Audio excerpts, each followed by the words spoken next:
Hey, when you hit the playing field, are you looking around at your competitors and going, wow, well, she looks strong, or he looks big, or she looks really fast. I don't know if I can compete with them. I'm continuing my series on the top 10 confidence killers for athletes and how you can address each of those confidence killers. Today, you're going to learn about another confidence killer called making comparisons. You're watching Sessions with Doc.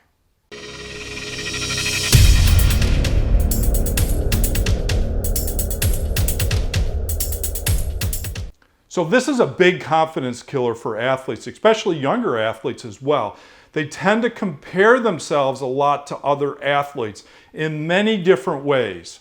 For example, I work quite a bit with tennis players, for example, and they tend to compare their UTR, their ranking, their seeding, and then they look at their opponent's speed, size, strokes. So there's lots of opportunities to make comparisons to other athletes. And what's the problem when you're making comparisons to other athletes? Well, if you're making comparisons to other athletes, what you're doing is you're looking at them and you're saying, well, he or she must be better than me. They look faster, or they look like they have better strokes, or they look like they're stronger than me. You put them above you in some way, and thus you're intimidating yourself in one way or another. Definitely you're intimidating. And I call that self-intimidation. All right, so what's the solution here? How do you deal with self-intimidation and making comparisons to other athletes? Well, step one for you is to focus on your warm-up and what you're doing. I'll go back to my example with tennis players. Instead of focusing on, oh, he's got a higher UTR, or he's got a higher seed, or he's got a higher ranking, or the last time we played he beat me, or whatever.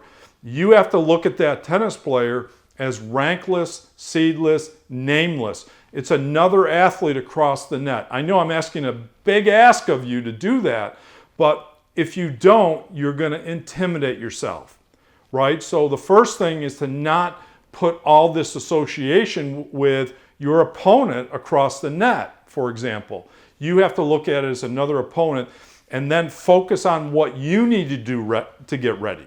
Step two is that you have to focus on your strengths and your abilities and not what your opponent has. This is super, super important, right?